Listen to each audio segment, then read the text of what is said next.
प्रभु यीशु मसीह हम सबके साथ बना रहे हैं। जो गवाही मैंने अपने लाइफ की दी है ना। जो पिछले दिन अभी कुछ 1-2 दिन पहले मैंने बताया कैसे मैं बॉयफ्रेंड वगैरह मेरे कॉलेज के वक्त में किस प्रकार से मेरे लाइफ में एंटर किया, ये सब मैंने बताया आपको। और उसके बाद जब प्रभु में आने के बाद मेरे मेंटर जो थे उन्होंने मुझे असलियत बताया, क्योंकि मुझे उसके बाद बदनामी और रिप्यूटेशन फेलियर, कैरेक्टर फेलियर से जाना जाता था, है ना। तो यंग एज में ही मेरा बेकार नाम हो चुका था। इसकी वजह से मेरा कोई मतलब मुझे कोई विश्वास नहीं करता था। जब कलीसिया के अंदर देखते थे तो वो तो पौलुस के बारे में भी हुआ था, जब वो शाऊल बनकर कलीसिया के अंदर से कुछ काम करने की बातें करता था तो लोग उस पर विश्वास नहीं करते थे, वो डरते थे। वो लोग बोलते थे पता नहीं ये तो मसीहों को मारकाट करने वाला, धमकियाँ देने वाला इंसान है, सच में ये मसीह के चरित्र में है या नहीं पता नहीं, है ना। ये तरह से लोग डरते थे। तो इसी प्रकार से मुझे भी तुच्छ जाना जाता था। जो इन्फ्लुएंस होता है वो स्पिरिट का, वो इन्फ्लुएंस उनके लाइफ को ख़राब ना कर दे, ऐसे प्रकार से वो लोग मुझे थोड़ा सा अलग रखते थे और कुछ बातों में वो इन्वॉल्व नहीं करते थे। तब मैं बहुत आइसोलेट हो चुकी थी। प्रभु में आने के बाद भी बहुत आइसोलेट हो चुकी थी, मेरा कोई फ्रेंड्स नहीं था। तो इसकी वजह से मेरे अंदर फिर ऐसा हो गया ना कि परमेश्वर का कनेक्शन बहुत ज़्यादा गहरा था मेरे अंदर। तो मुझे ये मुश्किल नहीं लगता था लोग मेरे संगति में है या नहीं। ओके, जो लोग सच्चे असली मसीही हैं तो उनके मन में मेरे लिए बहुत प्यार मेरे लिए रहता था। वो बहुत गिने चुने लोग रहते थे और उन्होंने मुझे बहुत एनकरेज किया, स्ट्रेंथ दिया मुझे। पौलुस को भी ऐसे ही लोग मिले, जो प्रिस्किला और अक्विला जिनका नाम था, जिन्होंने उनको पौलुस की बहुत अच्छी सहायता की और उनको सिखाया भी, है ना। पौलुस को सिखाया भी परमेश्वर के गहरी बातें। वैसे ही मेरे मेंटर थे, उन्होंने मुझे बताया कि प्रॉब्लम तुझ में नहीं है, प्रॉब्लम 2 चीज़ों में है। एक चीज़ है, लोग आपके उन्नति से डर रहे हैं कि परमेश्वर के अंदर आप बहुत ज़्यादा पावरफुली बढ़ते जा रहे हैं, क्योंकि परमेश्वर का रेवलेशंस मेरे ऊपर इतना ज़्यादा था कि वो सारी बातों के अंदर जो मसीही लोग थे वो ये सोचते थे कि जब भी ये गवाही देती है, जब भी ये कुछ गीत वगैरह गाती है या कुछ भी करती है प्रभु के लिए, तो ये बहुत ही ज़्यादा सामर्थ्य के साथ करती है। तो उनके अंदर वो इनसिक्योरिटी आ गया था कि कहीं ये हमारा चांस ना खींच ले, है ना। तो उनको डर रहता था कि ये हमारी अपॉर्चुनिटीज़ को भी ले लेगी। तो वो एक पैशन था मेरे अंदर, वो धुन था, परमेश्वर का धुन था, नहीं अभी भी है। ओके, अभी भी लोग मुझसे डरते हैं, कहीं ये हमारी पुलपिट ना चोरी कर ले कहीं ये हमारा अभिषेक से ऊपर ना चढ़ जाए, है ना। तो वो अभी भी डरते हैं, लेकिन मेरा पैशन, मेरा जलन, मेरा धुन परमेश्वर के अंदर है। ओके, मैं किसी की पुलपिट को नहीं देखती हूँ, मैं किसी के अभिषेक को चोरी करने की नहीं देखती, कुछ नहीं। मेरे अंदर का धुन उनको टच कर जाता है तो वो अपने अंदर इनसिक्योर फील कर लेते हैं। ठीक है, तो ये तरह से फिर मेरे मेंटर ने मुझे सिखाया कि आपका प्रॉब्लम नहीं है, पहला प्रॉब्लम है लोग आपसे डरते हैं। ओके, आपकी उन्नति से वो डरते हैं कि आप उनके लिए आप ऊंचे हो जाएंगे और वो कम हो जाएंगे, ये उनका कंपटीशन का उनको डर है।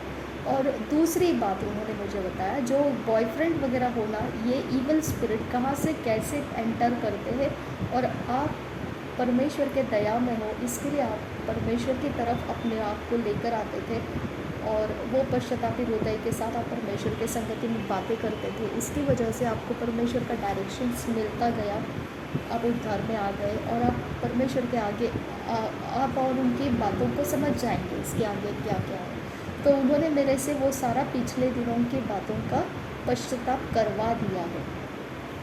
ओके, तो ये नहीं है कि उसके बारे में अब मेरे अंदर कोई पाप पड़ा हुआ है, ऐसे गलत नहीं रखना है समझ में। वो सारे पापों को मैंने कबूल करके उन सारे गलतियों को जो मैंने परमेश्वर के विरोध है वो सब बातें, जो गर्लफ्रेंड बॉयफ्रेंड ये सब चक्कर चलते, तो मेरा तो बॉयफ्रेंड के बारे में चक्कर बहुत ज़्यादा ही बहक चुकी थी मैं उन लोगों के बीच में। तो वो सारी बातें ईवल स्पिरिट से मुझे लेकर जाया जा रहा था। एक केस मेरे सामने आ गया था जब 2-3 महीने पहले उसने मुझे बताया, मेरे वाइफ के साथ मेरा बहुत अच्छा चल रहा था, 6-7 साल से अच्छा चल रहा था, कोई तकलीफ़ नहीं था, हमारे बच्चे हो गए, हम अच्छा अपना फ्लैट ले लिया, सब कुछ ठीक था।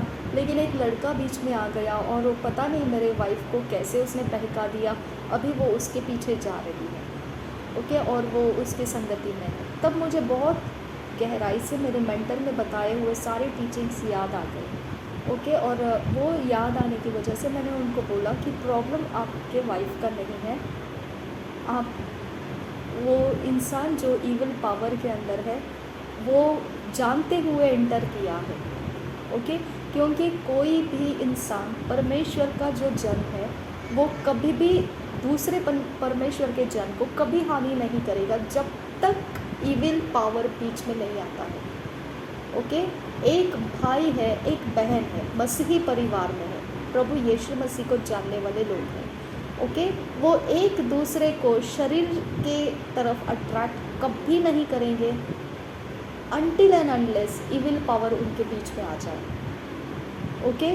आप अगर आपके घर के अंदर आपके रिश्तेदार भी हैं जो भाई और बहन हैं, फिर भी जब तक ईवल स्पिरिट बीच में नहीं आ जाता है तब तक वो कभी भी अपने शरीर के बारे में एक दूसरे को अट्रैक्ट नहीं करेंगे, ओके।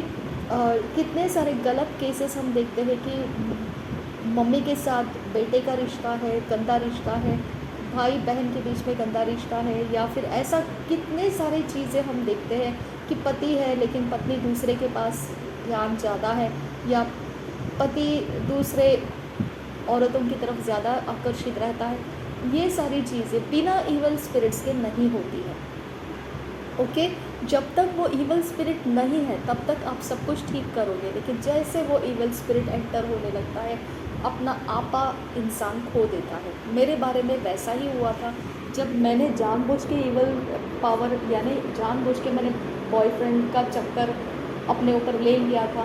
तो डेफिनेट है वो चक्कर लेना भी, मेरे संगति में जो लड़का था कॉलेज के दिन में लास्ट ईयर में, वो डेफिनेट है वो अन्य जाति का था। अन्य जाति लोगों को पता है ये सारी चीज़ों को कैसे खिलाते, कैसे खेलते हैं, इसके वजह से वो तो चक्कर चला गया।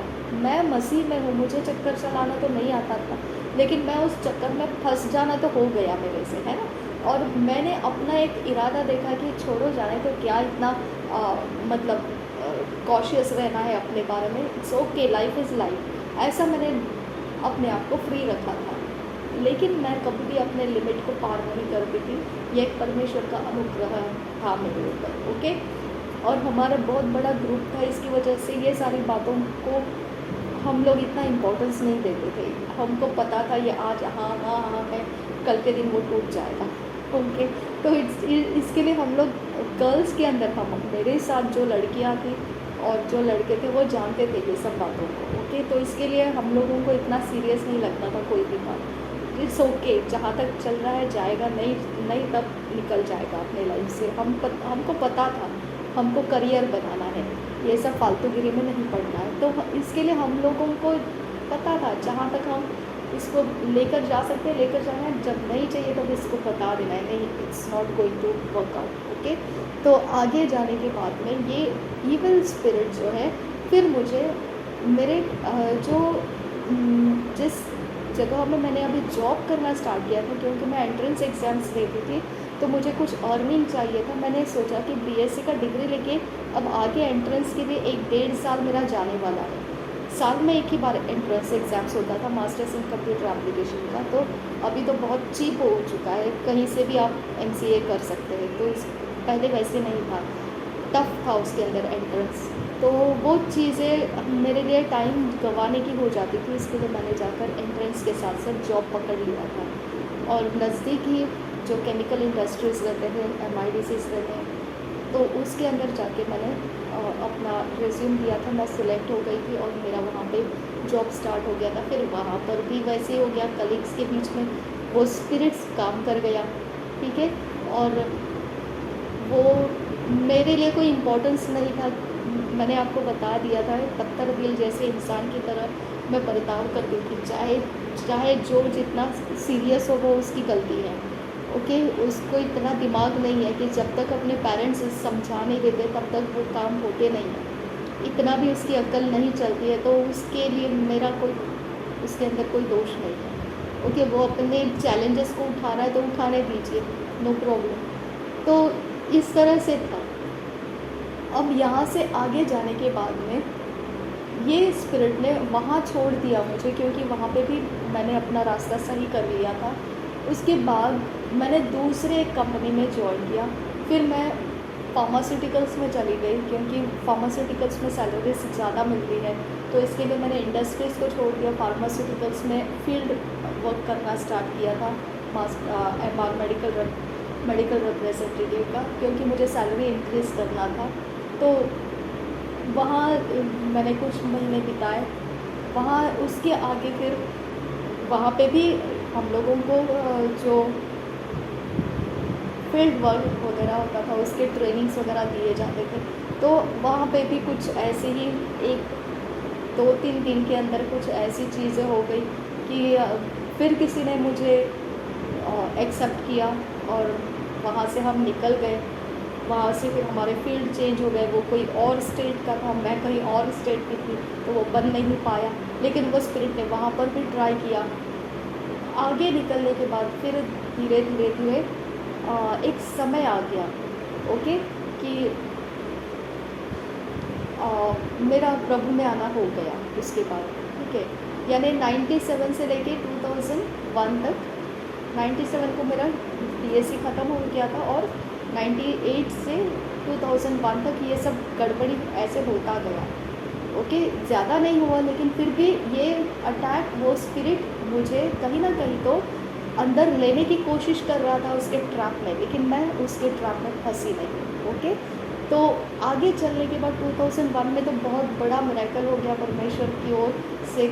मैंने आपको बताया वो सारी चीज़ें, आप मेरे पिछले गवाहियों को सुन सकते हैं कि मैंने कैसे परमेश्वर में प्रवेश किया, है ना। मैं सुसाइड करने वाली थी, क्योंकि मुझे मालूम पड़ चुका था कि life is not this things, ये सब चीज़ें लाइफ नहीं है। और जिस तरफ मैं बढ़ना चाहती हूँ उस तरफ तो मुझे कोई जाने ही नहीं दे रहा, बढ़ने ही नहीं दे रहा। ओके, वहाँ से मुझे हटा दिया जाता है। मैं बढ़ना चाहती थी करियर में, फाइनेंशियल ग्रो होना चाहती थी, मेरे मम्मी पापा का बर्डन मैं कम करना चाहती थी फाइनेंस का, और कुछ अच्छे समय मैं मेरे मम्मी पापा के साथ बिताना चाहती थी। ये तो मेरे से बन नहीं रहा था। वो आगे चलकर और ज़्यादा चैलेंजेस आने लगे थे।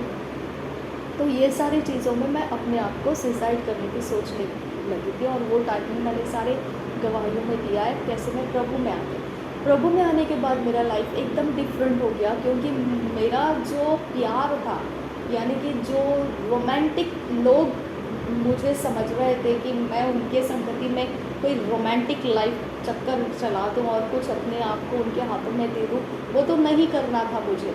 वो तो होगा ही नहीं, ऐसा ही था मेरे बारे में, क्योंकि परमेश्वर का अनुग्रह था मेरे ऊपर। ओके, उन बातों के अंदर तो मुझे किसी को अपना हृदय देना तो आया ही नहीं, और मुझे यही नाम पड़ गया। ये तो जैसे कुछ लोग तो ऐसे बोलते थे, जैसे लोग कपड़े बदलते हैं वैसे ही अपने बॉयफ्रेंड्स को बदलती है। ओके, आज ये तो कल वो, ये छूट गया तो दूसरा छूट गया तो तीसरा, ये तो बस जैसे कपड़े बदलते हैं वैसे इसके बॉयफ्रेंड बदलते जा रहे हैं। तो ऐसा भी बोला जाता है, लेकिन एक्चुअल में वैसा कुछ नहीं था। वो लोग कोई कारण से उनके मम्मी पापा की बात तक चली जाती थी, तो अपने आप ही उनको मुझसे अलग होना ही पड़ता था, है ना।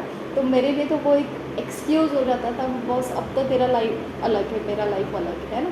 तो मेरे अंदर तो उनके लिए कोई जगह बनती नहीं थी।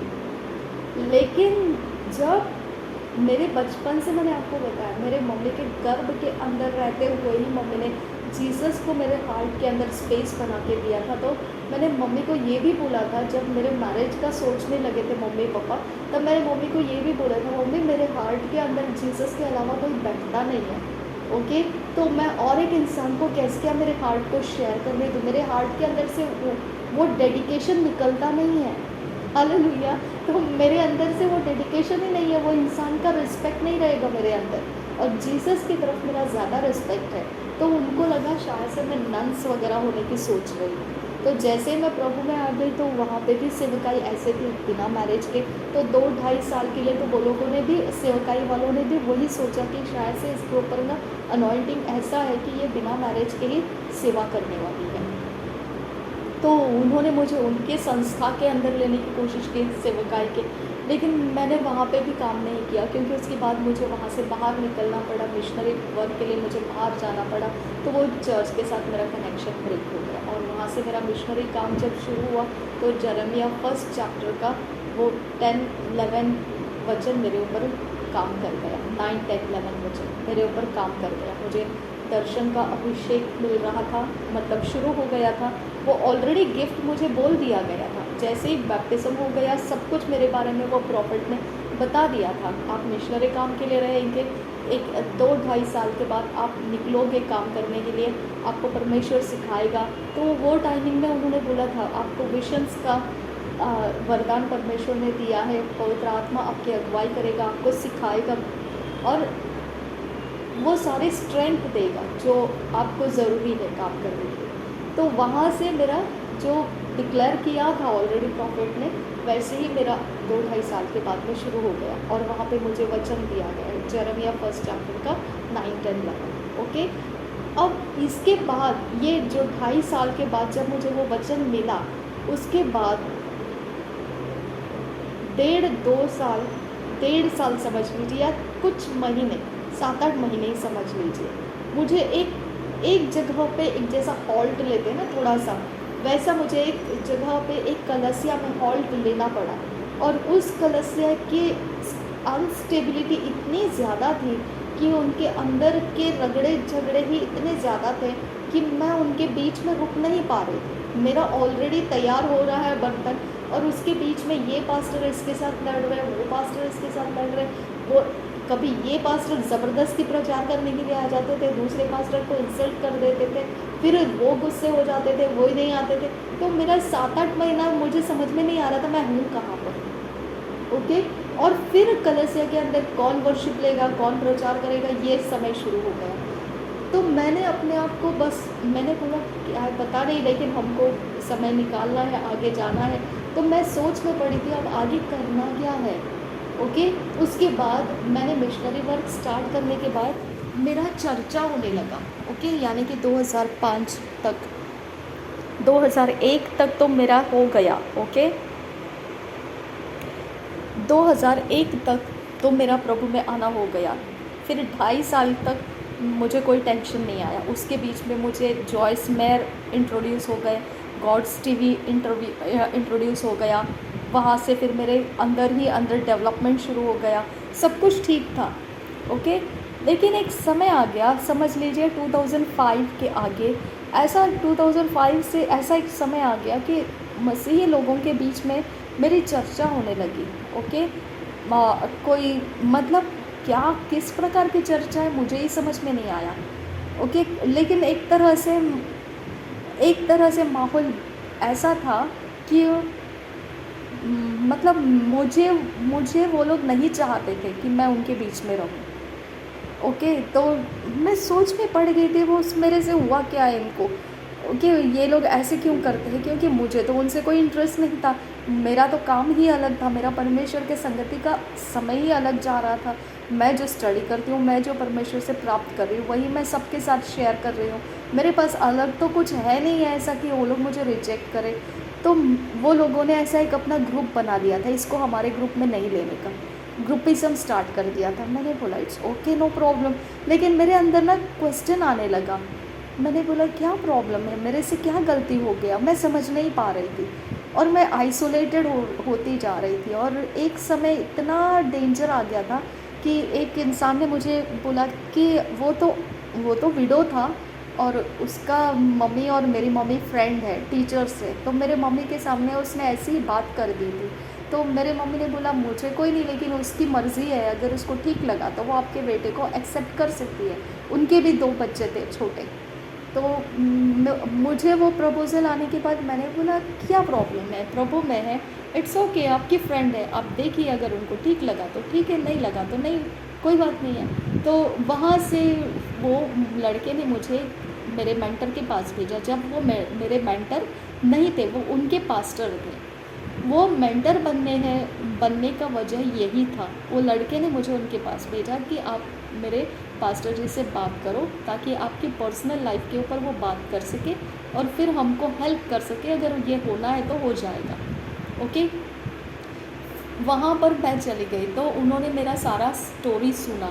मैंने मेरी सारी बातें उनको बताई। तो मैं कैसे वो लड़के से कैसे मुलाकात हुआ, कैसे हम लोग सोच रहे। तो वो पास्टर ने मुझे बोला, आप आज नहीं और 6 महीने तक आप मेरे पास आते रहो, उसके बाद हम ये मैरिज के बारे में सोचेंगे। अभी तो आप सिर्फ आते रहो, क्योंकि आपके बारे में जो मुझे बात करना है वही हम बात करेंगे, वो मैरिज के बारे में नहीं। तो मैंने बोला अच्छी बात है। फिर मैंने उनको बताया, मुझे पता नहीं है ये लोग ऐसे ग्रुपिज़म क्यों कर रहे हैं, मेरी समझ में नहीं आ रहा है। तो मैंने अपने मन की बात को बता दिया उनको। तब उन्होंने मुझे सिखाना शुरू किया, प्रॉब्लम आप में नहीं है, प्रॉब्लम उनके अंदर है, और वो लोग आपसे कंपटीशन कर रहे हैं, और वो कंपटीशन में आपकी उन्नति को देखकर वो लोग जलन भी कर रहे हैं, और उनके लिए वो क्रिएट हो रहा है कि कहीं आप उनको ऊपर तक पहुंच जाओ और वो नीचे ही रह जाएंगे। ओके, तो वो उनका फ़ाइट है, इसके लिए आपके बारे में उसके अंदर कुछ नहीं है। वो फ्री हो गई। फिर बाद में मेरे एक एक गुनाह को कबूल करवाया उन्होंने बोला ऐसे ऐसे रहता है, परमेश्वर को ग्राउंड दीजिए, अपने लाइफ का ग्राउंड दे दीजिए। कोई ग्राउंड अपने अंदर ऐसा मत रखिए जिसके बारे में आप जानते हो लेकिन परमेश्वर उसको सिर्फ देख रहा है, कुछ कर नहीं पा रहा है ना। तो आप ऐसा कुछ मत रखिए अपने अंदर। तो मैंने वो सारी बातें उगल दी, उन्होंने मेरे से पश्चाताप करवा लिया और बाद में मुझे फ्री करवाया। और फिर बाद में मैं एकदम जब पूरी 6 महीने के अंदर कम्प्लीटली फ्री हो गई, उन्होंने बोला अब आप सोच सकते हैं आपको क्या करना है। मैंने बोला मुझे सेवा करना है, मुझे मैरिज नहीं करना है। तो उन्होंने बोला आप जा सकते हैं, सेवा कर सकते हैं, क्योंकि मेरे अंदर का सारा चीज़ निकल गया, मेरा गिफ्ट बढ़ गया, शार्प हो गया और मैं प्रभु में बढ़ने लगी। फिर मुझे उन्होंने बोला कि आपके रिश्तेदार भी आपके साथ नहीं है, आप किसी के ऊपर टेक मत लेना, अपने अंदर से परमेश्वर की तरफ ध्यान दीजिए, वही सब कुछ आपके लिए करेगा। फिर हम लोग 10 साल तक वो पास्टर मेरी सहायता कर रहे थे अगुवाई के अनुसार। ओके, उन्होंने उस दौरान मुझे बताया, देखो ये सारी चीज़ें 6 महीने के अंदर उन्होंने वो सब बताई। ये सारी चीज़ें जो है आपके साथ हुई वो स्पिरिचुअल कनेक्शंस के वजह से हुई हैं। ओके, ये स्पिरिचुअल कनेक्शन ऐसा है कि वो स्पिरिट कोई और भेजता है, आप उसको रिसीव नहीं किए तो भी वो आपकी संगति में रहेगा और वो ट्राई करेगा कि आपके लाइफ को वो बढ़ने नहीं दे, वो ट्राई करेगा कि आप सरवाइव ना हो। ओके, वो ट्राई करेगा। इसके लिए आप सुसाइड तक पहुंच गए थे, इसके लिए आपके संगति में बॉयफ्रेंड्स आ रहे थे, इसके लिए आप बिना सोचे समझे, पत्थर दिल है, आपको इमोशंस नहीं है लोगों के बारे में, लेकिन फिर भी आप उनको फ्रीडम दे रहे थे आपके साथ बॉयफ्रेंड बने रहने के लिए, है ना। तो इसका मतलब आप उनके साथ रहने वाले तो है नहीं, लेकिन फिर भी आपने फ्रीडम दे दिया।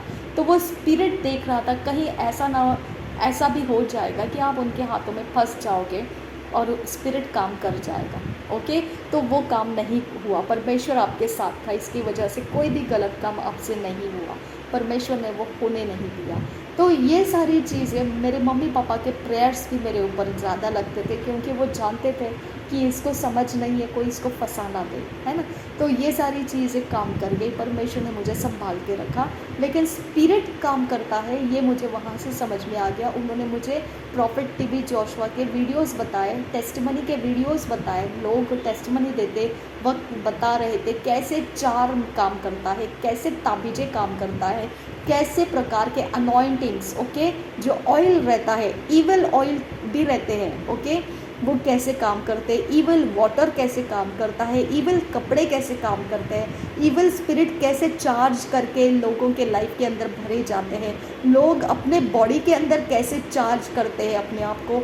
तो मैं आपको बताऊं, जब मैं ना बचपन में, मतलब जवान उम्र में, जैसे बोलते हैं ना कि मैंने आपको बताया मैं मेकअप्स वगैरह करती थी, है ना, तो स्कूल के ड्यूरेशंस में मैं इतनी अच्छी मेकअप वगैरह करके रहती थी घर के अंदर। फिर मुझे पता चला ये सब फेक है, वो सिर्फ उतना समय के लिए, वो टीवी देखकर मुझे समझ में आ गया था। हमारे घर में मैं और मेरा भाई जब तक 10th पास नहीं किए तब तक हमारे घर में टेलीविज़न नहीं था।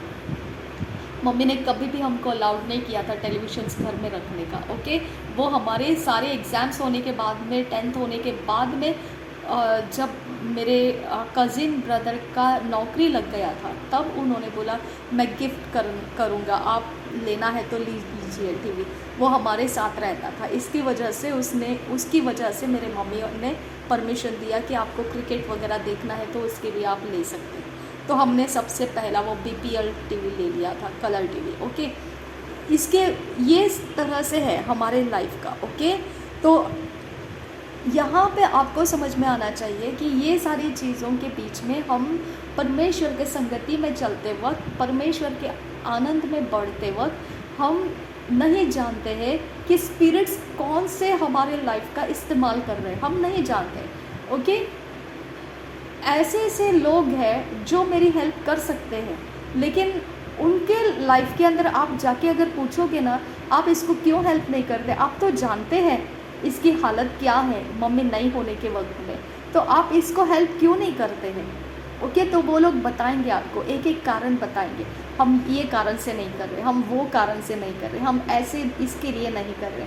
तो उनके पास रीजंस कहाँ से आ गए, उनके माइंड के अंदर क्यों ऐसे रीजंस आ गए, क्योंकि स्पिरिट्स हैं।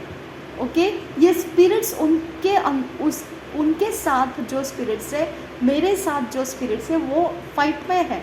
ओके, और वो जो स्पिरिट मुझे मतलब बॉयफ्रेंड्स बनाने में चक्कर में डाल दिए थे, जो स्पिरिट्स ने मेरे करियर में मुझे कॉम्पिटिशन्स में डालकर हताश कर दिया था। ओके, और मैं सुसाइड तक चली गई थी, जिस स्पिरिट्स ने जो प्रकार से भी मेरे लाइफ को, मेरे रेप्यूटेशन को फेल कराया था, जो काम मैंने किए नहीं है वो बारे में लोग बात कर रहे थे कि इसका ऐसा हो गया है, वैसा हो गया है, जो कुछ हुआ नहीं है फिर भी मेरे बारे में वो ऐसे बात कर रहे थे। तो ये सारी चीज़ों को करने के लिए जो स्पिरिट्स थे, वो स्पिरिट्स किसी ने तो डलवाए थे मेरे लाइफ के अंदर। ओके, वो स्पिरिट मेरे लाइफ के साथ दिए गए थे, किसी ने दिए थे, कोई कारण से होगा, उसका कारण किसी के पास भी कोई रीज़न होगा। ओके, लेकिन जब बचपन के वक्त में मैं नादान उम्र में थी, उस समय जब टीवी को किसी के घर में देखा मैंने, वो सारी चीज़ें कि इतने अच्छे रहते हैं ये लोग, अच्छा तो ऐसे रहना चाहिए, जो अच्छी चीज़ है वो उठाओ, जो बुरी है वो हटाओ दिमाग से। तो जब मैं कॉलेज जाने लगी थी ना, और मेरा फर्स्ट ईयर स्टार्ट हो गया था, वो लड़के से मेरा, जो मेरे मम्मी की फ्रेंड थी, मैंने काउंसलर के वाइफ जो, ओके, उनके बारे में आपको बताया है। तो वो जो उनका बेटा जब तक मेरे साथ था मुझे कोई टेंशन नहीं था, ये सब चीज़ों में मेरा कोई ध्यान नहीं था, गर्लफ्रेंड बॉयफ्रेंड वगैरह कुछ नहीं था। लेकिन उसके बाद मेरा ध्यान धीरे धीरे भटकने लगा था। 2 साल फर्स्ट ईयर सेकेंड ईयर भी मुझे कोई टेंशन नहीं था, क्योंकि मेरे साथ जो मेरी फ्रेंड थी बहुत अच्छी थी, उसका भी कोई ऐसा चक्कर नहीं था, वो अपने माँ बाप के साथ फेथफुल थी, मैं अपने घर के अंदर मेरे भाई मम्मी पापा के साथ फेथफुल थी। तो हमारे सारी चीज़ों में शुद्धता पवित्रता के साथ हम दोस्ती में थे, मैं और मेरी फ्रेंड। ओके, लड़की थी वो, गर्लफ्रेंड। तो हम सब अच्छे चल रहे थे, उनके घर मेरे साथ अच्छे थे, मेरे घर उनके साथ अच्छे थे, कोई प्रॉब्लम नहीं था। लेकिन उसके बाद रास्ते बदल गए। वो टाइमिंग में ना मेरा ध्यान कुछ ऐसी, मतलब जॉब शुरू हो गया, ये सारी चीज़ें समझ लीजिए। वो टाइमिंग में मेरा ध्यान ना उन पिक्चर्स के ऊपर जाने लगा जो ऐड दिखाते हैं। ओके, जो ऐड दिखाते हैं बॉडी लोशंस वगैरह का, जो लेडीज़ लोग ऐड दिखाते हैं, उनके पिक्चर्स में आप अगर देखोगे ना तो उनका चेहरा इतना ऑयली, ओके, और इतना ऑयली, उनका बॉडी इतना चिकना था, चिकना यानी ऑयल से लदा हुआ दिखता था। तो मैं ना सोचती थी ये ऐसे ही रहते हैं शायद से, मतलब ये ग्लैमरस है ना, तो उनके बॉडी को वो ऐसे ऐसे प्रकार से ऑयली रखते हैं, ऐसा मुझे लगता था। अरे लेकिन जब मैंने वो, मेरे मेंटर जब मुझे सिखा रहे थे, देख ये इवल स्पिरिट कैसे कैसे लोगों को क्या क्या करवाता है, कि इवल ऑयल। ओके, तो लाइफ इज स्पिरिचुअल, जब मैंने वो चैनल फॉलो किया उसके बाद मैंने बहुत सारे प्रॉफिट टीबी जोशुआ के मैंने बहुत सारे टेस्टिमनीज भी सुने और बहुत सारे अंधकार के जगह से छुटकर आने वाले लोगों की स्टडी की मैंने देखा कि वो लोग क्या क्या कर रहे थे। उसमें एक मुझे लाइफ स्पिरिचुअल है, उसके अंदर मैंने देखा एक लेडी टेस्टिमनी दे रही थी जो बहुत ज़्यादा पैसे वाले जो आदमी लोग रहते हैं उनको वो रिझाती थी, उनको फंसा लेती थी, अपने वाइफ से वो अलग करवा लेती थी और फिर उनसे पैसे निकलवा लेती थी। तो उसके पास ना एक ऑयल रहता था, वो अपने बॉडी के ऊपर वो ऑयल लगाती थी। Oh my God. ओके, तो आप सोचो जो ग्लैमरस दिखते हैं, जो हम फोटोज़ देखते हैं, बड़े बड़े होर्डिंग्स देखते हैं, उसके ऊपर कोई लेडीज़ रहती है, कोई लोशन या कुछ उसका कोई तो वो वहाँ पे ऐड लगाया हुआ होता है, उसकी बॉडी पूरी आधी नंगी ऐसी बॉडी रहेगी लेकिन पूरा ऑयल से लदा हुआ उसका चेहरा रूप दिखता होगा। ओके, लेकिन ये ऑयल क्या है? ये चार्म है, ये चार्ज किया गया है। हो माय गॉड, हालेलुया। अब मुझे समझ में आता है वो क्या चक्कर है। जब मैं कॉलेज से निकलकर जॉब में निकल गई थी तब मुझे नहीं पता था, लेकिन तब मुझे ना वो सारी चीज़ें ऐसे आंखों में दिखने लगी थी। अच्छा तो ये ऐसे रहते हैं, अच्छा तो ये लोशन ऐसा लगाया जाता है, तो ये सारी चीज़ें मुझे उस वक्त ऐसा लगता था। लेकिन ओ माय गॉड, जब मैंने मेंटर से ये सारी बातों को सीखने और फिर मैं अकेले में बैठकर वीडियोस को देखकर सीखना शुरू किया, तब मुझे समझ में आ गया, वो टेस्टिमनी से मुझे समझ में आ गया, ओके तो ये ऑयल इविल ऑयल्स भी रहते हैं। ओके, अच्छा तो आंखों में भी इविल पावर रहता है। ओके, तो परफ्यूम्स में भी इविल पावर रहता है। ओके, परफ्यूम से भी वो इविल स्पिरिट आपको एडल्ट्री में डाल सकता है, फॉर्निकेशन में डाल सकता है। परफ्यूम्स के स्मेल से आप उसके चक्कर में पड़ सकते हैं। Oh my God. तो अब मेरे साथ ऐसे हो गया ना कि कोई परफ्यूम लगाता है ना, जैसे बदबू आती है ना, वैसे मैं रुमाल से नाक को बंद कर देती हूँ और मैं परफ्यूम को सूंघने नहीं देती हूँ अपने अंदर से। ओके, कोई कुछ भी रहे मैं अपने आप को उससे अलग रख देती हूँ, या फिर मैं परमेश्वर को बोलती हूँ लॉर्ड कुछ कर कि ये अट्रैक्शन मेरे ऊपर ना रहे। ओके, तो एक दिन तो बहुत ज़बरदस्त हो गया वो, पता नहीं मुझे, मैंने अपना घर का लॉक कर रही थी और मेरे नेबर बाहर आ गए थे और मुझे पता नहीं चला वो क्यों बाहर आए थे। लेकिन देखिए, जैसे वो बाहर आए मैं उनकी तरफ एक प्रभु की दया से देखा, छोड़ दिया, अपना काम किया, निकल गई वहाँ से। और मैं नहीं जानती हूँ वो क्या किया, अब वही टाइमिंग में उनको बाहर निकलना मुझे नहीं पता है। मैं निकल गई वहाँ से। निकलने के बाद में मैं जिसको भी देख रही हूँ वो मेरे ऊपर लस्ट से ही देखा जा रहा है, जैसा वासनाएं होती है गंदी आत्मा, वैसे ही देखा जा रहा है। और मैं समझ रही हूँ कि ये गंदा स्पिरिट देख रहा है।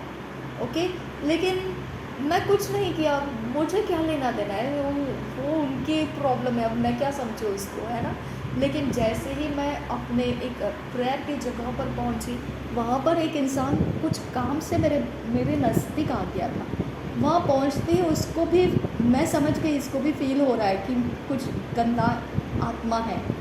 ओके, तो मैंने बोला मेरा क्या गलती है, मैंने थोड़ी उसको कुछ किया है। लेकिन वो स्पिरिट उसको समझ में आ गया, वो तुरंत भाग गया वहाँ से और बाद में दोबारा आ गया। लेकिन तब जब आया तो मुझे नहीं पता उसने क्या करके आया, वो स्पिरिट वहाँ पर नहीं था। फिर मुझे भी पता चला कि वो स्पिरिट नहीं है, यानी वो ओवरटेक कर लिया उसने। ओके, तो इस तरह से हाँ, मैं भी फ्री हो गई उसकी वजह से। मुझे नहीं पता था वो स्पिरिट कैसे मेरे साथ कनेक्ट हो गया। तो ऐसे आप कहीं आते जाते हैं, आप जॉब पर जाते हैं या आप कहीं पर इंटरव्यू देने के लिए जाते हैं, तो आपको ना जानबूझ के कोई भी हाय हेलो करके जाएगा, आपको कोई धक्का मार के जाएगा, आपकी पहचान के लोग जानबूझ के आपके हाथ में कुछ थमा देंगे। अगर वो इविल चार्जेस है तो आपको समझ में आना चाहिए वो इंटरव्यू गई काम से आपकी। ओके, या आप रास्ते में जा रहे हो, कुछ हो रहा है आपकी लाइफ के साथ जो इविल के पावर से होता है। ओके, तो आपके पास पावर होना ज़रूरी है, आपके साथ संगति में परमेश्वर का पावर होना ज़रूरी है। आपको वो पावर्स को डिज़ोल्व करना आना चाहिए।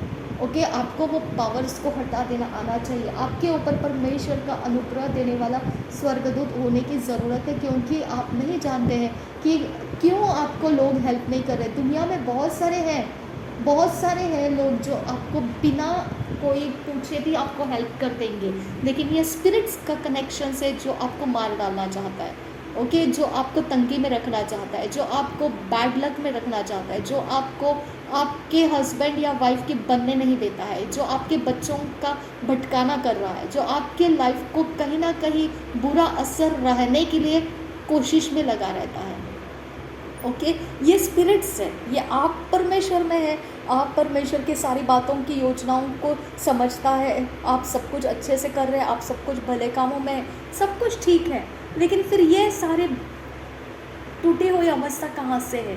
ये स्पिरिट्स के कारण है, ओके। वो स्पिरिट्स को आपने हटाया नहीं तो वो वैसी ही परिस्थिति बनी रहेगी, और जब तक वो बनी रहेगी आपका नुकसान होता रहेगा। वो गंदगी है, वो स्पिरिट्स अच्छी नहीं रहती है, वो फेलियर की स्पिरिट्स होती है, डिप्रेशन की स्पिरिट्स होती है, कितने नाम लेना है वो ले सकते हैं। वो स्पिरिट्स हमारे बीच में रहने की वजह से हमारे रिश्ते बिगड़ जाते हैं, हमारे लिए कोई फेवर नहीं मिलता है, हमारे लिए कोई काम नहीं बनता है, हमारी सारी बातों में अटकाव आ जाता है। ये स्पिरिट्स के गैंगस्टर्स हैं, स्पिरिचुअल गैंगस्टर्स हैं ये, ठीक है। तो इस तरह से आपको अगर ये बंधन तोड़कर चलना आ जाएगा तो आप अपने रोज़ की लाइफ को ठीक जी सकते हैं। अगर ये बंधन आपको तोड़ना नहीं आएगा तो आपके लाइफ का उतार चढ़ाव आपको परेशान कर देगा। जैसे मेरा बार बार मुझे लोग हेल्प कर रहे हैं, ओके, लेकिन कहीं ना कहीं से अब ये समय हो जाता है कि मुझे जब ज़रूरत है तब मेरे पास पैसे नहीं है, मुझे कुछ बिल भरना है, मुझे बिल का बार बार मेरे पास मैसेज आ रहा है कि आपको बिल भरना है, लेकिन मेरे पास पैसे नहीं है, ओके। मुझे कोई मैसेज दे देता है कि आपके बिल के ये पैसे बाकी है, देना है आपको, मेरे पास पैसे नहीं है, ये टाइमिंग में मेरे पास नहीं है, और अब मैं किसी को मांगने जाती हूँ तो उनके पास होते हुए भी वो नहीं देते हैं, ओके। उनके घर के अंदर सब कुछ भलाइयों से भरा हुआ है, लेकिन वो एक तुक्का मुझे देते हैं, जस्ट 1 ड्रॉप, इसके बाद कुछ नहीं मिलेगा, इसके बाद मांगना भी नहीं मुझे, एकदम तुक्का 1 ड्रॉप जैसा मुझे दे देते हैं, ओके।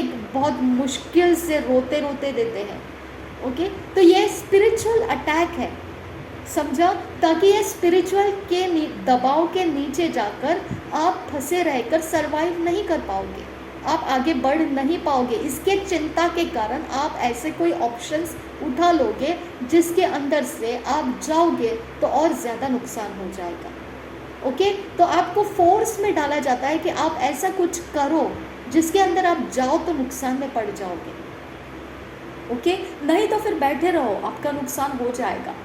हालेलुया। तो ये सारी चीज़ें आपको जब तक परमेश्वर का अनुग्रह, उसका आत्मा नहीं मिलता है आपको, जब तक उसका स्वर्गदूत आपके पास नहीं आता है, तब तक आप ये सारी मुश्किलों में पड़े रहोगे, आपका बिगड़ा हुआ हालत नहीं संवर पाएगा। जब तक परमेश्वर का मूसा को कहना था लाठी को नीचे फेंक और वो सर्प बन जाएगा, ओके, जब तक परमेश्वर का शब्द आपके ऊपर नहीं पड़ता है कि तेरा फाइनेंस चेंज हो चुका है, तेरी पेंशन रिलीज़ हो चुकी है, जब तक आपको वो परमेश्वर का आवाज़ नहीं आता है, तब तक आपको संघर्ष में रहना पड़ेगा, ओके। क्योंकि वही है जो आपके लाइफ को चेंज कर सकता है, वही है जो परमेश्वर का आत्मा है, वही है जो परमेश्वर के स्वर्गदूत आते हैं, काम कर जाते हैं और हमको संघर्ष में से बाहर निकलने का रास्ता मिलता है।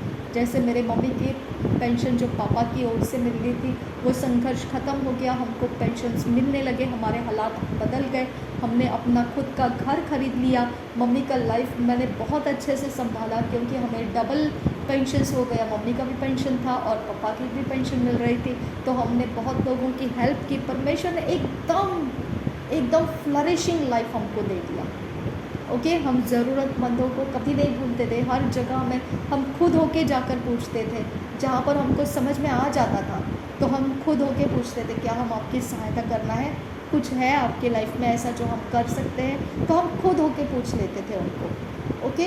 तो इस तरह से हमने अपने फाइनेंस का बहुत अच्छा समय भी देखा, हमने एक अच्छा लाइफ को देखा, हमने अपने आनंद को देखा, लेकिन उसके बाद मम्मी जाने के बाद दोबारा मेरा समय ख़राब हो गया, है ना। तो यहाँ पर अब मेरा समय संघर्ष के साथ चल रहा है। अब परमेश्वर कब मेरे ऊपर शब्द डालेगा कि तेरे पेंशन्स मैंने रिलीज़ कर दिया है, अब तेरा फाइनेंस का स्ट्रगल ख़त्म हो चुका है, इसके बाद तुझे फेवर करने वाले लोग मिलेंगे, तुझे देने वाले लोग मिलेंगे।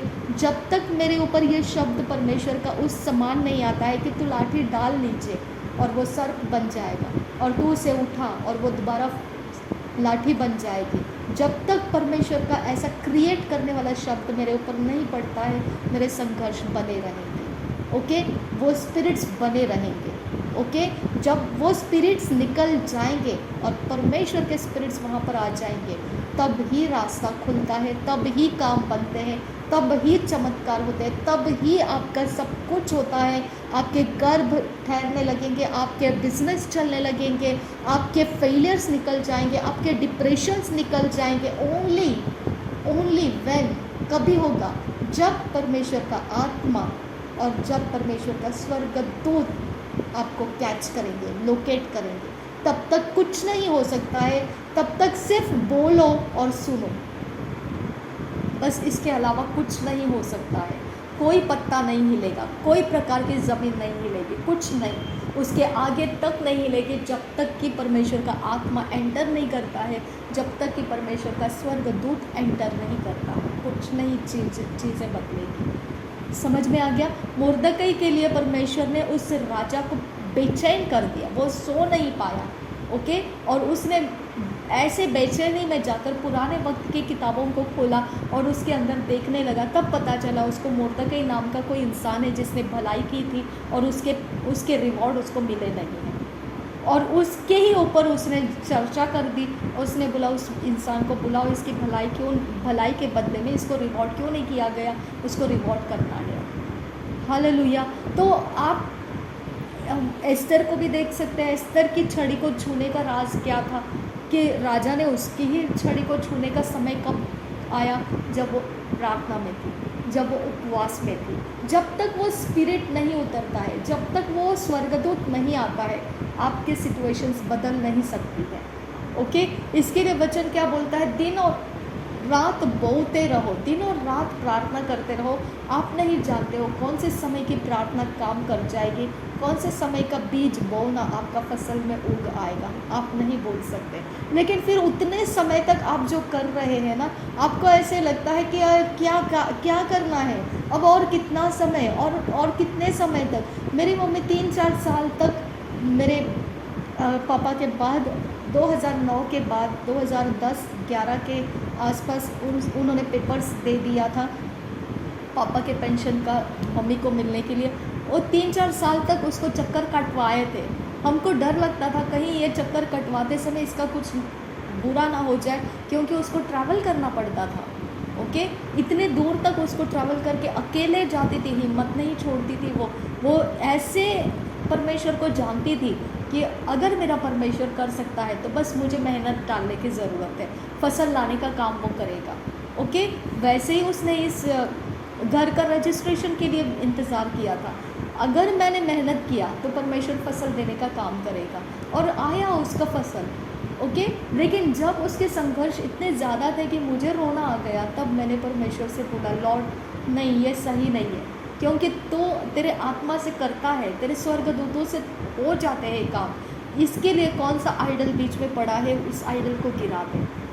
जो भी ऑफिस के अंदर इस आइडल का काम है, जहाँ इसके पेपर्स आगे नहीं जा रहे, वो आइडल को गिरा दे, इसके पेपर्स को आगे जाने दे। और उसी समय वो आइडल्स गिर गए। जो अधिकारी उसको आगे जाने नहीं दे रहे थे, उन्हीं अधिकारियों का बाद में ऐसा हो गया कि वो मम्मी को एक अलग जगह में डिपार्टमेंट में उस इंसान का ट्रांसफ़र हो गया था जो मम्मी को पहचानता था।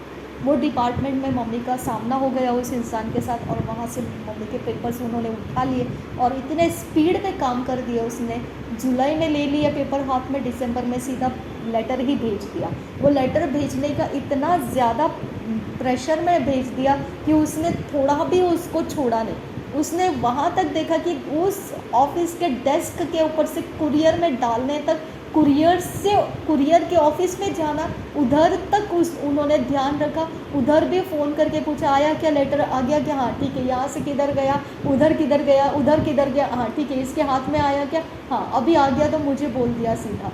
अब आपके घर में आ रहा है, ले लेना लेटर। इतना तक उन्होंने ध्यान रखा। ओके, कब? जब प्रार्थना सुनी गई, जब स्वर्गदूत आए, जब परमेश्वर का आत्मा काम करने लगा, तब तक कुछ नहीं होता है। ओके, और इसके लिए मेरे आंसू रुकते नहीं है जब मैं मुश्किल में लोगों को देखती हूँ और मैं सोच में पड़ जाती हूँ, खुदा क्या है, क्यों तेरा आत्मा लेट कर रहा है? ओके, क्यों तेरा स्वर्गदूत लेट कर रहा है? क्योंकि मुझे पता है उसके आत्मा और उसके स्वर्गदूत के बिना कुछ नहीं होता है, कुछ नहीं होता है। ओके, हमने सिर्फ करना है, बाकी रिजल्ट वही लोग करते हैं, हम कुछ नहीं कर सकते। समझ में आ गया? तो इतना हम परमेश्वर के ऊपर डिपेंड है। अगर हमारे लाइफ के अंदर कुछ भी है, स्पिरिचुअली चीज़ें चेंज होना ही पड़ेगा। हमको वो सिचुएशन चेंज करना है तो स्पिरिचुअल रियाम चेंज होना ही पड़ेगा। जो आपके परेशानियां हैं वो टाइप के स्पिरिट्स को निकालना पड़ेगा और जो परमेश्वर का है वो स्पिरिट्स और वो स्वर्गदूत एंटर करवाना पड़ेगा, करवाना पड़ता है, करवाना होगा ही होगा, नहीं तो कुछ नहीं होगा। आप इंतज़ार करो, मैं इंतज़ार करूँगी, आप प्रार्थना करो, मैं प्रार्थना करूँगी, आप बोवो, मैं भी बोऊँगी, रिजल्ट नहीं आएगा जब तक स्पिरिचुअली मूवमेंट्स नहीं होता है। हालेलुया, जब तक स्पिरिचुअली मूवमेंट नहीं हुआ, 38 साल का इंसान वही के वही पड़ा रहा, कोशिशें छोड़ी नहीं उसने, पड़ा रहा, लेकिन 38 साल का सफ़र उसकी बयान के बाहर हो सकता है। वो बयान भी नहीं कर सकता है, इतना ज़बरदस्त सफ़र उसको काटना पड़ा है। लेकिन जब एंटर किया प्रभु यीशु मसीह ने, तब उसको पानी की ज़रूरत नहीं लगी, स्वर्गदूतों की ज़रूरत नहीं लगी, उसको सीधा खाट उठा और चल। इस प्रकार से उसको उठकर निकल जाने का सामर्थ्य परमेश्वर ने दिया। ओके, वैसे ही जो चेले मंदिर में प्रार्थना करने के लिए जा रहे थे, बीच में पड़ा भिखारी को उसने बोला, चांदी और सोना तो मेरे पास नहीं है, जो है मैं वो तुझे देता हूँ, उठ और चलने लग। उसके टखनियों में जान आ गई, वो उठ खड़े हुआ और मंदिर में जाकर नाचता हुआ झूमता हुआ परमेश्वर की आराधना करने लगा। वो टाइप के इंसान बनिए आप कि लोगों के स्पिरिट्स को हिला सकते हैं आप। ओके, उनके बैड स्पिरिट्स को झटके दे सकते हैं और वहाँ पर राइट स्पिरिट्स को रिलीज़ कर सकते हैं, तभी तो जाके आप सेवकाई कर रहे हो, ये प्रूफ होता है। ओके, सिर्फ खनखनाने वाले बर्तन मत रहिए कि आवाज़ तो आ रही है लेकिन काम नहीं हो रहे। आवाज़ तो पूरी दुनिया में आवाज़ आ रहा है, यीशु यीशु यीशु पूरी दुनिया के अंदर आ रहा है। प्रभु यीशु ने बोला, तुम नहीं बोलोगे, आवाज़ करोगे तो पत्थर बोल उठेंगे, कोई ज़रूरत नहीं कि तुमने मेहनत करनी है। ओके, सब कुछ हो रहा है लेकिन स्पिरिट वहाँ से एक्सचेंज होना ज़रूरी है। बुरे स्पिरिट्स निकलना और राइट स्पिरिट्स आना, बुरे स्वर्गदूत टूटकर गिर जाना और राइट स्वर्गदूत एंटर करके रुके रहना। अगर ये ट्रांजैक्शंस परमेश्वर के साथ आप करना आ जाएगा आपको, तो बॉस आपको सल्यूट है, आपको सल्यूट है। ओके, मैं तो आपको सल्यूट करूँगी, क्योंकि यही को कहा जाता है सेवकाई। ओके, यही को कहा जाता है बंजर भूमि में परमेश्वर बीज बोने को कहता है और वहाँ से फसलों को लेकर आता है, हरियाली को लेकर आता है, सूखी जगह में नदियों को बहाता है। स्पिरिचुअल ट्रांजैक्शन से ही है। ओके, बंजर होना स्पिरिचुअल था और स्पिरिट्स को निकाल दिया वहाँ से और हरियाली को लाने वाले स्पिरिट्स को रख दिया वहाँ पे, ख़त्म बात। वहाँ पे अभी हरियाली ही हरियाली। जो टाइप के स्पिरिट है वही टाइप के फसल दिखेंगे। बहते हुए नाली के पास तुम्हें पानी के नज़दीक लगाया गया पेड़ की तरह रहेंगे, जैतून के पत्तों के समान तुम तैलीय रहोगे, तुम्हारे पत्ते हरे रहेंगे, हर समय में तुम फल देते रहोगे, अपने अपने समय में तुम फल देते रहोगे। तो बस ये बोलना अलग बात है, ये बोलना मतलब वो टाइप के स्पिरिट्स है यहाँ पे। ओके, वो टाइप के स्वर्गदूत है जो वो पानी को सूखने नहीं देंगे। ओके, जो वो पानी के अंदर के सारे सिस्टम को आपके लिए लाभदायी बना के रखने का जिम्मेदारी कर रहे हैं। उसने कहा तेरे पैर को ठोकर ना लगे, इसके लिए मैंने स्वर्गदूत को अपॉइंट करके रखा है, आज्ञा देकर रखा है, ताकि पैरों को ठोकर लगने से पहले वो तुझे अपने हाथों में उठा लेंगे। ओके, तो वो स्वर्गदूत काम करना चाहिए आपके लिए। उसने तो अपॉइंट किया, लेकिन वो आपके लिए काम कर रहा है क्या? मैं टेढ़े मेढ़े रास्तों को सीधे करूँगा, ऐसे प्रकार के स्वर्गदूत तेरे सामने आगे आगे भेजूँगा। तो क्या आपके जो कठिन रास्ते हैं, मेरे पेंशन रिलीज़ नहीं हो रही है, वो टेढ़े मेढ़े रास्ते क्या परमेश्वर सीधे कर रहा है क्या? क्या वो ज़मीन सीधी हो रही है क्या? क्या वो पैसे मेरे तक पहुँचेंगे क्या? क्या मेरा गुजारा के लिए कोई मुझे हेल्प करेगा क्या? क्या मुझ पर कोई तरस खाएगा क्या? क्या इस समय मेरे लिए कुछ ऐसा रास्ता बनेगा क्या?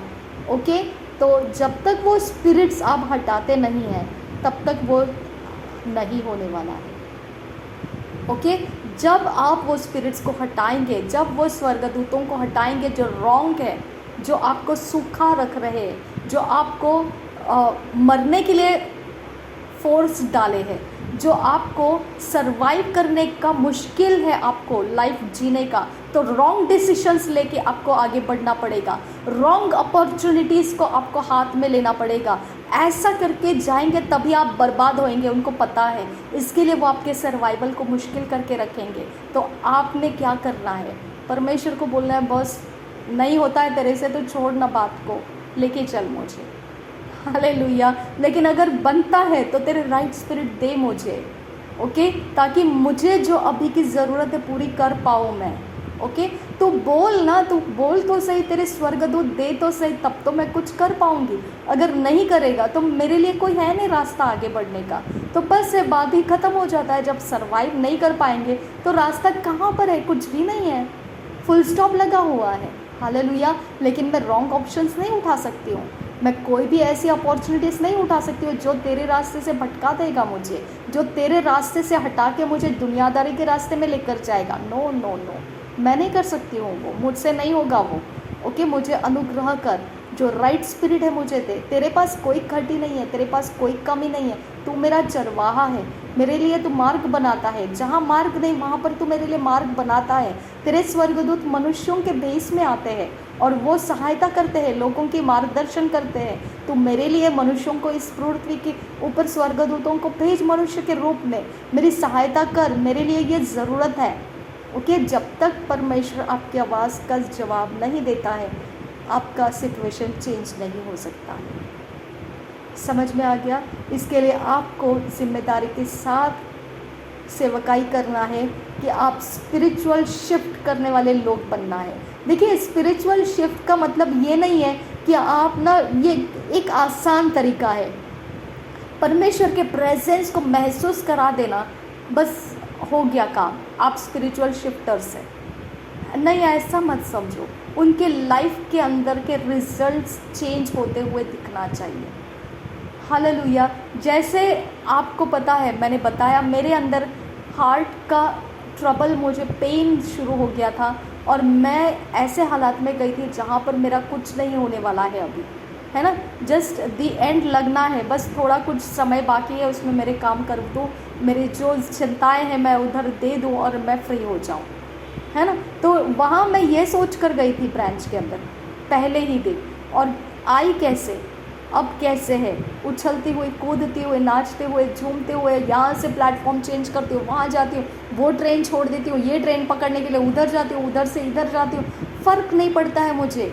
लोग 10 बार सोचते हो, बाप रे इतना ब्रिज चढ़ के उधर जाना, छोड़ो ना यही ट्रेन पकड़ लेते, क्या है इतना। मैं नहीं सोचती हूँ, मुझे जो चाहिए वो ट्रेन मैं पकड़ लेती हूँ, जिस जगह से मुझे जाना है उधर उतर के ब्रिज क्रॉस करके निकल जाती हूँ मैं। ओके, मैं इंतज़ार नहीं करती हूँ, क्योंकि मेरे अंदर परमेश्वर ने वो स्ट्रेंथ दे दिया मुझे। हालेलुया। मैं इस्तेमाल करती हूँ और आनंद लेती हूँ, और मैं याद रखती हूँ कि ये स्ट्रेंथ मेरा परमेश्वर की वजह से मुझे मिला है। हालेलुया। तो इस तरह से बदलाव दिखना चाहिए लोगों के लाइफ के अंदर। ओके, अगर बदलाव नहीं दिख रहा है तो बदलाव को लेकर आना सच्चा सेवकाई है। खनखनाने वाले बर्तन मत बनिए, बस सिर्फ मीठा मीठा महसूस करा के आप सेवा नहीं करते हैं। ओके, लोग मीठे मीठे महसूस करें और घर जाए, ओके, मीठे मीठे रहे, नहीं, वो उसमें स्ट्रेंथ नहीं रहता है, वो बना नहीं रहता है। आपका लाइफ का एटमॉस्फेयर इम्पोर्टेंट नहीं है, आपका लाइफ का परिस्थितियाँ चेंज हो जाना चाहिए। ओके, तब कुछ मतलब बनता है सेवकाई का, ठीक है। और जब तक वो चेंजेस नहीं आता है, आपको वो चेंज लेकर आने की ज़िद उठाना पड़ता है। अगर हग्गर को वो कुआं नहीं दिखाया होता स्वर्गदूत ने, आप सोचो उसका बेटा तो मर ही गया था, मरने के कगार पर पहुंच गया था और ख़त्म ही था, बस वो देखना नहीं चाहती थी उसको मरते हुए, है ना। और उसको कुआं दिखाई, उसके पहले कहाँ था वो कुआं। तो मेरे फाइनेंशियल हेल्प भी मौजूद है, लेकिन मेरे तक क्यों नहीं पहुंच रहे हैं, ओके। मेरी ज़रूरत का सब कुछ अवेलेबल है परमेश्वर के पास, लेकिन मेरे से वो क्यों छुपाया गया है, क्योंकि मैं सर्वाइव ना कर पाऊँ, ओके। अगर मैं सर्वाइव ना कर पाऊँ तो फिर क्या हो जाएगा, वही होगा जो शत्रु चाहता है, बुरे ऑप्शंस, या फिर रास्ता भटक जाना, या फिर संसार से निकल जाना, है ना। इसके अलावा तो है नहीं कुछ, है ना। तो सर्वाइव के लिए हमारे पास जब ऑप्शंस नहीं दिखते हैं, सर्वाइव के लिए हमारे पास wrong options, wrong opportunities, wrong रास्ते खुले रखते हैं ताकि हमारी ज़रूरत में हम वहाँ पर जाए, ओके। हमको ना, मुझे एक जन पूछ रहा था, मुझे इतने अमाउंट चाहिए, क्या आपसे मिल सकता है क्या। मैंने बोला सबसे पहले ये सोच तेरे पास कैसे आई, ओके। उसने बोला पता नहीं, मुझे ऐसे लगा, इसके लिए मैंने पूछा। तो मैंने बोला तूने सूखा कुआं को देखा है, जो खुद अपने लिए सरवाइव करने के लिए पैसे ढूंढ रहा है, तुझे ये कुआं दिखाया किसने है, हालेलुया।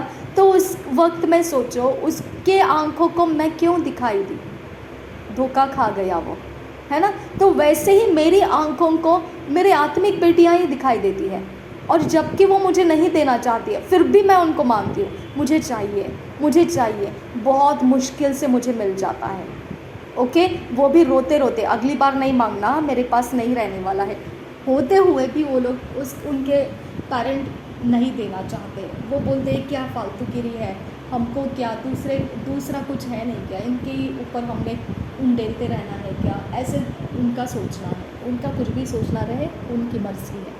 लेकिन मैं ये बातें आपको बता रही हूँ, मेरे ध्यान उधर ही क्यों जाते हैं, ओके। मुझे नहीं पता है, लेकिन मैं उनसे मांगती हूँ। आपको पता है, एक बात ध्यान रखिए, जब भी मेरे ऊपर कोई भी कुछ भी फेवर करता है, वो खाली हाथ नहीं जाता है, उसके ऊपर परमेश्वर का एक बहुत बड़ा रास्ता खुल जाता है, हालेलुया। इसके लिए जब मैं मांगती हूँ ना, तो वो भिखारी बन के या भीख मंगे की तरह नहीं रहता है। मैं समझती हूँ मेरे मांगने का रीज़न क्या है, कि परमेश्वर उनके लाइफ के अंदर कुछ करना चाहता है, ओके। लेकिन वो देने का मन उनका नहीं है, तो वो फिरौन की तरह मन कठोर है, उनका मन कठोर करना और मुझे नहीं देना, उनके लिए वो प्रॉब्लमेटिक हो जाएगा, ओके। जब होते हुए भी नहीं देंगे तो उनके लिए वो प्रॉब्लमेटिक हो जाएगा, ओके। क्योंकि परमेश्वर उनको बचाना चाहता है, लेकिन उनके स्पिरिट्स हैं जो बीच में आ जाते हैं और उनके हाथ से वो अपॉर्चुनिटी को ठुकरा देते हैं, कि परमेश्वर उनके लिए कुछ करना चाहता है और वो उसके लिए खुले नहीं हैं, हालेलुया। तो हर चीज़ के अंदर परमेश्वर का स्पिरिचुअल ट्रांजैक्शंस है, ओके। हर चीज़ के अंदर मेरे लिए कोई कुछ करता है वो खाली हाथ नहीं जाता है, 100% है। सिर्फ मैंने उन गवाहियों को कलेक्शंस नहीं किया है, लेकिन अगर मैं कलेक्शंस करके दिखाऊंगी तो आपको समझ में आएगा कितने लोगों के पास वो गवाहियाँ हैं कि उन्होंने मेरे लिए कुछ किया और उनके लाइफ में कुछ बदलाव आ गया, हालेलुया। तो आपको समझ में आना चाहिए कि परमेश्वर हमारे अंदर से स्पिरिचुअली जब तक मूव नहीं होता है, हमको कुछ मिल नहीं सकता है। जब तक स्पिरिचुअली हम किसी के लाइफ के अंदर कुछ मूव नहीं करते हैं, तब तक उनके लाइफ को वो खुशियाँ देखने नहीं मिलेगी जो उनको चाहिए। आप स्पिरिचुअली चेंजेस करने की ट्रेनिंग लीजिए। मसीही हो तो स्पिरिचुअल चेंजेस करने की ट्रेनिंग परमेश्वर के आत्मा के द्वारा लीजिए। अंधकार के शक्तियों का इस्तेमाल करके, रिचुअल्स करके भी स्पिरिचुअल चेंजेस किया जाता है, लेकिन उस चेंजेस को आप परमेश्वर के क्रोध के नीचे आ जाओगे, और जब मैदान में उतरोगे तो हार जाओगे, क्योंकि शैतान मैदान में आपको उतारेगा, अकेले अकेले को उतारेगा, उतार कर लाएगा वो, ओके, और फाइट करेगा। अगर अंधकार के ताकत से आपने अपने लाइफ का बिल्डिंग बना के रखा होगा तो वो फिर फाइट में आप हार जाओगे, क्योंकि परमेश्वर आपके सहायता के लिए मैदान में नहीं आएगा, आप हार जाओगे, ओके। इसके लिए आपके अपने पर्सनल लाइफ के अंदर वो शक्ति परमेश्वर की कलेक्ट करो जो परमेश्वर के आत्मा से होता है, जो स्वर्गदूतों से होता है, जो परिस्थितियों को बदल सकता है। वो ताकत को अपने अंदर एक्सरसाइज कराइए, रिचुअल्स वाले ताकत को नहीं। जो अंधकार के शक्ति के रिचुअल्स करके किया जाता है वो शक्तियों को नहीं, ओके। जो परमेश्वर की ओर से प्योरली उसके आत्मा और उसके स्वर्गदूतों से किया जाता है, उन शक्तियों को अपने साथ संगति में रख कर इस्तेमाल करना शुरू कीजिए, क्योंकि वर्ल्ड के अंदर वही लोग जिएंगे जिनको परमेश्वर के आत्मा और स्वर्गदूत के संगति में चलना आता है। हालेलुया, क्योंकि वो कभी नहीं हारेंगे, ओके। उनके लाइफ को वो जो चाहिए वो करवा के लेंगे, परमेश्वर उनके संगति में रहेगा, उनका कोई नुकसान नहीं होगा। हालेलुया, आप मेरी बात को समझिए कि ये समय ऐसा है ना कि आपको वो स्पिरिचुअल ट्रांजैक्शंस करना परमेश्वर के संगति में रहते हुए आना चाहिए, ओके। और उसी को बोलते हैं सेवकाई। सिर्फ बातों की बातें नहीं होती है, सिर्फ अच्छा महसूस करा के लोगों को बेच देना वो नहीं होता है। स्पिरिट में, फिजिकल में उनके लाइफ बदला के दिखाना, ये सच्चाई है, ओके। ये सच्चाई है, ये सच्ची सेवकाई है जो आप फिजिकली उनके लाइफ को बदला के देते हैं। वही ज़रूरत है आज के समय की, और उसी के अंदर आप बढ़िए, उसी के अंदर आप मसीही बनिए, उसी के अंदर के सारी ताजगी में आप भरपूर हो जाइए, क्योंकि वही ताकत आज संसार को इस दुनिया के अंदर इस्तेमाल करने के लिए चाहिए, ओके। क्योंकि शैतान जो दे रहा है वो सब कुछ चोरी नाश घात का है। सिर्फ मसीही जो देगा लोगों को, वो अनंत काल के जीवन तक ठहरने वाला रहेगा। हालेलुया। इसके लिए हमको, मैं कभी कभी लोगों को देखती हूँ ना ऐसा कि वो लोग क्या कर रहे हैं, अपने मकसद को नहीं जानते हैं और इतने थके हारे हैं, मेहनत से भरपूर है, कष्ट से भरपूर है, लेकिन पता नहीं है उनको क्या कर रहे हैं। वो पता है सिर्फ मरने तक का इंतज़ार कर रहे हैं और काम किए जा रहे हैं, मेहनत किए जा रहे हैं, लेकिन उनको पता नहीं है कब उनका क्या होना है, ओके। लेकिन मेहनत करना उनको जिम्मेदारी लगता है, थके हारे हैं, रोते रोते कर रहे हैं, बस ज़िंदगी गुजार रहे हैं। जैसे ही उनको यीशु मसीह मिल जाएगा और उनको पता चलेगा कि जीवन और मृत्यु यीशु मसीह है, उसके पास ही आपको जाना है। मृत्यु आपका नहीं है, मृत्यु शैतान का है।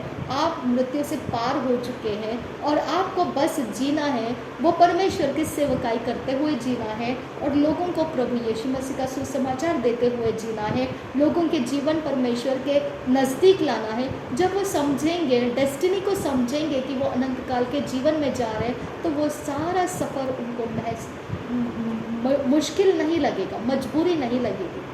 उनका डेस्टिनी उनको पता चलेगा तो वो उनके लाइफ चेंज हो जाएंगे। हालेलुया। तो वो थके हारे मारे कूटे जैसे नहीं जिएंगे, वो हंसते खेलते उछलते कूदते जीना शुरू करेंगे और उनके डेस्टिनी का वो आनंद लेंगे कि अगर मैं जीऊँ तो प्रभु यीशु के लिए, मरूँ तो मैं प्रभु यीशु के लिए, उसको देखने के लिए। हालेलुया। तो इतने सारे लोगों की चिंताएं, इतने सारे लोगों का दुख और दर्द और वो मुश्किल हालात में वो जीते हुए जा रहे, क्यों? उनको डेस्टिनी नहीं पता है, ओके। इसके लिए हम लोगों को ये समझ में आना चाहिए, पावरफुल क्रिश्चियन बनिए आप, ओके। जो शिफ्ट कर सकता है, लोगों के लाइफ के अंदर बदलाव को ला सकता है, उनके काम बना के दे सकता है, उनकी मुश्किलें हल कर सकता है, उनके बिजनेस चला के दे सकता है, उनको जो ज़रूरत है उस दिशा में वो बढ़ा के दे सकता है। ऐसे फोर्स बन जाइए, ओके। ऐसी ताकत से भरी हुई बन जाइए आप। अगर आप ऐसे बनोगे तब कहलाओगे कि आप मसीही हो और आप सच में सेवा कर रहे हो। ओके, नहीं तो आप बस खनखनाने वाले बर्तन हो जो अच्छा महसूस करा देते हैं और बाद में गुड बाय कर देते हैं। ओके, प्रभु यीशु मसीह हम सबके साथ बना रहे।